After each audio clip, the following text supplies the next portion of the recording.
ఇంత ఘోరమా? అబ్బాబ్బాబ్బా, ఇదేం దారుణము, నాకేం అర్థమవుతలేదు. ఇదేం దారుణం? ఇగో ఇంత దారుణమా? అన్నదాత పైన పోలీసు లాఠీ. బుక్కెడు బువ్వ పెట్టేటువంటి అన్నదాత మీద పోలీసులు ఈ రకంగా లాఠీ చార్జ్ చేస్తే వాళ్ళు ఎట్లా తింటారో నాకు అర్థమవుతలేదు. మరి తిండి పోలీసు వాళ్ళు ఎట్లా తింటారు? మరి మన రేవంత్ రెడ్డి సార్ కూడా ఎట్లా తింటాడు అన్నం? వాళ్ళ మీద నేను లాఠీ చార్జా? ఏనన్నదా ఈ కథ? అన్నదాత మీద లాఠీ చార్జ్ చేయడం ఏందా? నాకు అర్థం కాదు. ముఖ్యమంత్రి ఇంత దారుణంగా ఒడిగడుతున్నవేంది? రాష్ట్రంలో ఇంత దారుణమైన పరిస్థితి ఏంది? నాకు అర్థం కావట్లే. ఆదిలాబాద్లో రైతులపై కాకీలా చిందులు. ఇక పత్తి విత్తనాల కోసం ఓ సెంటర్ వద్ద ఉద్రిక్తత. ఇగో పత్తి విత్తనాల కోసం వచ్చిరట ఈ రైతులంతా. వీళ్ళ మీద లాఠీ చార్జ్. మంగళవారం ఆదిలాబాద్ జిల్లా కేంద్రంలో విత్తనాల కోసం ఉదయం నుంచి బార్లు తీరినటువంటి రైతులు, మహిళలు. వీళ్ళు పొద్దుగాలటి నుండి ఇటు మహిళలు, ఇటు పోతే యువకులు, ఇటంతా పురుషులు, ఇటు మహిళలు పొద్దుగాలటి నుండి వేచి చూస్తురట లైన్లో నిలబడి విత్తనాల కోసం. ఈ కర్మ, ఇంత కర్మనా? ఈ కర్మ అవసరమా వీళ్ళకి? ఈ తిప్పలు అవసరమా? ఇదేనా ప్రజాపాలన? ప్రజల కోసం తీసుకొచ్చే పాలన ఇదేనా? ఇగో లాఠీలతో కొట్టించిండట ముఖ్యమంత్రి సార్. ఇగో చూడు సార్, రేవంత్ రెడ్డి సారు ఇంత ఘోరం. వీళ్ళు ఎవరి కోసం పోతుర్రు? వీళ్ళు ఎవరి కోసం ఇక్కడ పడిగాపులు కాసేది?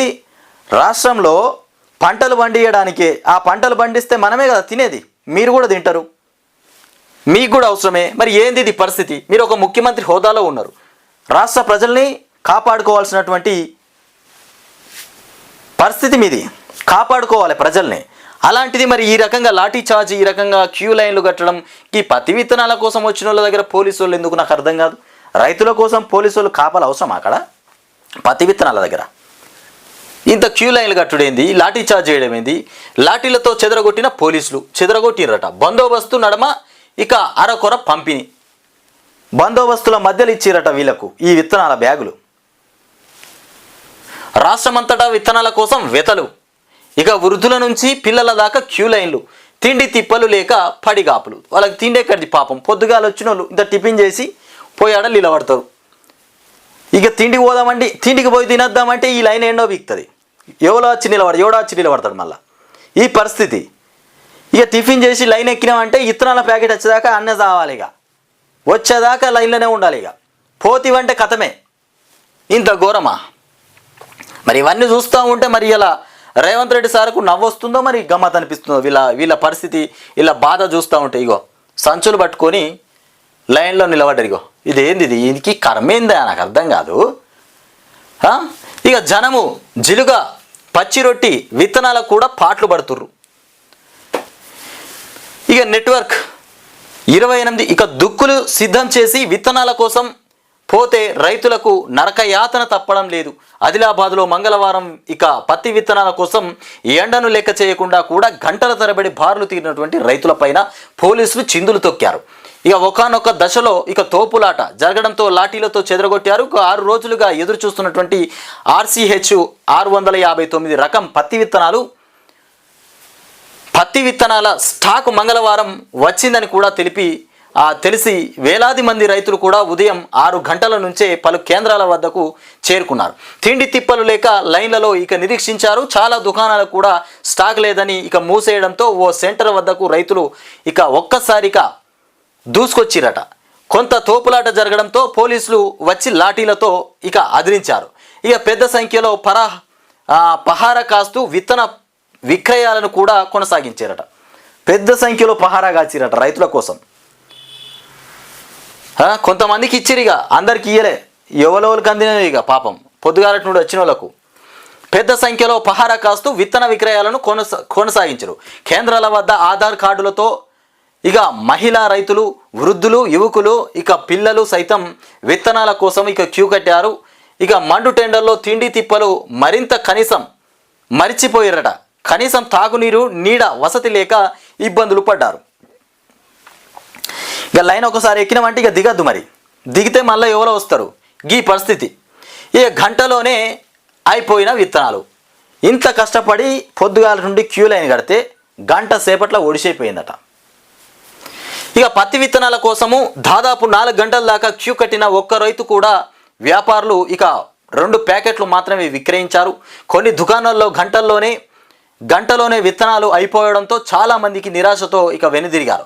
స్టాక్ తక్కువ ఇచ్చారని కూడా మొత్తం అమ్మేశామని వ్యాపారులు అమ్మకాలు నిలిపివేయడంతో రైతులు మరో దుకాణం వైపు పరుగులు తీయడం కనిపించింది. ఒక్కొక్కరికి 5 నుంచి 8 ప్యాకెట్లు అవసరం ఉంటే కేవలం 2 ఇస్తే ఎలా అని పలువురు రైతులు ఆగ్రహం వ్యక్తం చేశారు. పట్టణంలో ఇక మొత్తానికి ఈ రకంగా ఉంది.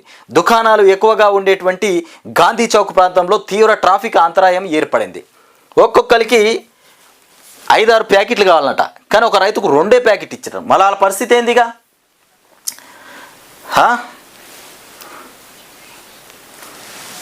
ఇట్లా అంతరాయం ఏర్పడింది. ఇక పచ్చి రొట్టి జనుము ఇక జీలుగా వీటి కోసం కూడా బారులు తీరట. పచ్చి రొట్టి జనుము జీలిగా ఈ విత్తనాల కోసం వడ్లు పత్తి మక్క ఇక సోయాబీన్ తదితర విత్తనాలే కాదు, కనీసం ఇక పచ్చి రొట్టి జీలుగు ఇక జనుము విత్తనాలు కూడా లేక అన్నదాతలు అరిగోస పడుతున్నారు. ఇక డిమాండ్కు సరిపడా ఇక సరఫరా చేయడంలో కాంగ్రెస్ ప్రభుత్వం విఫలం కావడంతో మంగళవారం రాష్ట్రమంతటా ఇక మండు టెండర్లో వ్యవసాయ శాఖ కార్యాలయాలు ఇక గోడౌన్లు కూడా ఆగ్రోస్ డిసిఎంఎస్ దుకాణాలు కూడా సహకార సంఘాల వద్ద పడిగాపులు కాశారు. గంటల తరబడి క్యూలో ఇక ఉండలేక పట్టాదారు పాసు పుస్తకాలు ఆధార్ కార్డులు వరుసలో పెట్టి తమ వంతు ఎప్పుడు వస్తుందా అని ఎదురు చూస్తున్నటువంటి కథ. ఇక జగిత్యాల జిల్లా మెట్పల్లి ఏడీఏ కార్యాలయానికి పచ్చి రొట్టి విత్తనాల కోసం ఇక పరిసర గ్రామాల రైతులు కూడా పెద్ద సంఖ్యలో తరలివచ్చారు. ఇక పోలీస్ పహారా నడుమ ఇక టోకెన్లు విత్తనాల పంపిణీ కొనసాగిన గందరగోళ పరిస్థితులు కూడా ఏర్పడ్డాయి. భద్రాద్రి కొత్తగూడెం జిల్లా అన్నపురెడ్డిపల్లి ఇక మండలమైనటువంటి గుంపెన సొసైటీ కార్యాలయం ఎదుట పచ్చి రొట్టి విత్తనాల కోసం రైతులు పొద్దంతా ఎదురు చూసినా ఇక దొరక్కపోవడంతో ఇంటి బాట పట్టారు. నిజామాబాద్ జిల్లా భీమ్గల్ వ్యవసాయ గోడౌన్ ఎదుట రైతులు పచ్చి రొట్టి కోసం క్యూ కట్టడం కనిపించింది. ఇక ఎండకు తాళలేక పాస్బుక్ జిరాక్సులు కూడా వరుసలో ఉంచారు. ఇక సంగారెడ్డి జిల్లా పుల్కల్లోని కూడా 2 ఆగ్రోస్ కేంద్రాల వద్ద కూడా జనుము జీలుగు విత్తనాల కోసం ఉదయం 6 గంటల నుంచే ఇక లైన్లు కట్టారు. ఇక పట్టాదారు పాస్బుక్ ఆధార్ జిరాక్స్లను కూడా లైన్లో పెట్టినటువంటి అంశం. ఈ రకంగా ఉన్నది పరిస్థితి రాష్ట్రంలో. చాలామంది ఉత్త చేతులతోనే ఇక ఈ ఇళ్ళకు వెళ్ళారు. మళ్ళీ ఇంతసేపు కష్టపడితే ఉత్త చేతులతోనే వెనక పోయినట్టయ్యా. లాఠీ చార్జ్ చేయలేదు. ఎస్పీ గౌష్ ఆలం లాఠీ చార్జ్ చేయలేదని చెప్తున్నాడు.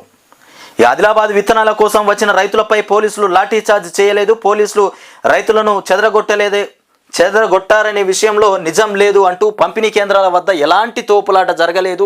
దుకాణాల వద్ద రైతులను క్రమబద్ధీకరించేందుకే పోలీసులు విధులు నిర్వహించారు.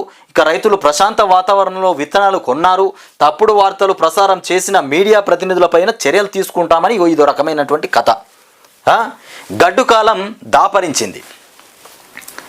ఇప్పటి పరిస్థితి చూస్తుంటే మళ్ళీ పాత రోజులు వచ్చినాయి అనిపిస్తున్నది. పోయినోడే ఇక ఇట్లా లైన్లో నిలబడలేదు. పోయినేడు ఇట్లా లైన్లో నిలబడలేదట పోయినసారి. ఇక ఇప్పుడు జీలిగా జనుము విత్తనాల కోసము కూడా గంటల తరబడి నిలబడే పరిస్థితి వచ్చింది. కేసీఆర్ సార్ ఉన్నప్పుడు ఇట్లా ఎప్పుడూ లైన్లో నిలబడలే పరిస్థితి రాలేదు. కాంగ్రెస్ ప్రభుత్వం ఇట్లా వచ్చిందో లేదో రైతులకు ఇక గడ్డు కాలం దాపరించింది. ఇక 4 గంటలు నెరివెడితే 2 ప్యాకెట్లు వచ్చినాయట. 4 గంటలు నిలబడితే 2 ప్యాకెట్లు ఇచ్చినారంట. పరిస్థితి ఏంది మరి పాపం అమ్మది. ఇక పుష్ప రైతు పిప్పల్కోటి భీంపూర్ మండలం ఆదిలాబాద్ జిల్లాలో మాకు 9 ఎకరాల భూమి ఉంది. విత్తనాల కోసం 4 రోజుల నుంచి తిరుగుతున్నా. ఇవాళ పొద్దుగాల 7 గంటలకు వచ్చి లైన్ కట్టిన తిండి తిప్పలు నీళ్లు లేక ఎండలో ఇక నెరివడితే 2 ప్యాకెట్లు ఇచ్చిండ్రు. నాకు 5 ప్యాకెట్లు కావాలంటే ఎక్కువ ఇయ్యాలన్నారు. ఇక పత్తి విత్తనాలు మళ్ళీ అమ్ముతారో లేదో తెలుస్తలేదు. ఇంతకుముందు విత్తనాలు మంచిగా దొరికినాయి. ఎన్ని కావాలంటే అన్ని తీసుకుపోయినాం. ఇప్పుడేం దుక్కిట్లా చేస్తున్నారో ఇప్పుడు ఎందుకు ఇట్లా చేస్తున్నారో తెలుస్తలేదు. ఇది పరిస్థితి. ఇంత ఘోరమా? పొద్దున 6 గంటలకు వచ్చిన నాకు 20 ఎకరాల భూమి ఉంది, కనీసం 10 విత్తన ప్యాకెట్లు అవసరం. 3 రోజుల నుంచి విత్తన ప్యాకెట్ల కోసం ఆదిలాబాదు వచ్చిపోతున్నా. ఇలా విత్తనాలు వస్తాయంటే పొద్దున 6 గంటలకే వచ్చిన. నేను వచ్చేసరికి ఇక్కడ పెద్ద లైన్ కూడా ఉంది. ఇక వృద్ధుని ఎండలో లైన్లో ఉండలేను అన్న ఇక వినలేదు. లైన్లో ఉంటేనే విత్తనాలు ఇస్తామన్నారు. కేసీఆర్ ప్రభుత్వం హయాంలో ఎప్పుడూ విత్తనాల కోసం ఇంత గోస పడలేదు. ఇంత ఘోరం వాస్తవం. మరి కేసీఆర్ సమయంలో ఇంత ఘోరంగా పాస్బుక్కులు ఓ కొడుక క్యూలు లైన్లో పెట్టిరు. ఇంత దారుణమా సార్? రేవంత్ రెడ్డి సార్, ఈ దారుణం ఇదేంది పరిస్థితి? సంగారెడ్డి జిల్లా పుల్కల్ మండల కేంద్రంలో విత్తనాల కోసం పాస్బుక్లు క్యూలో ఉంచిన రైతులు. ఇక మార్పు అంటే లాఠీ చార్జేనా? ఎరువుల విత్తనాలపైన శ్వేతపత్రం విడుదల చేయండి అంటూ మాజీ మంత్రి నిరంజన్ రెడ్డి మాట్లాడుతుండు. మార్పు అంటే లాఠీ చార్జేనా? విత్తనాల కోసం వచ్చిన వాళ్ళ పరిస్థితి ఈ రకంగా ఉంది, దారుణంగా.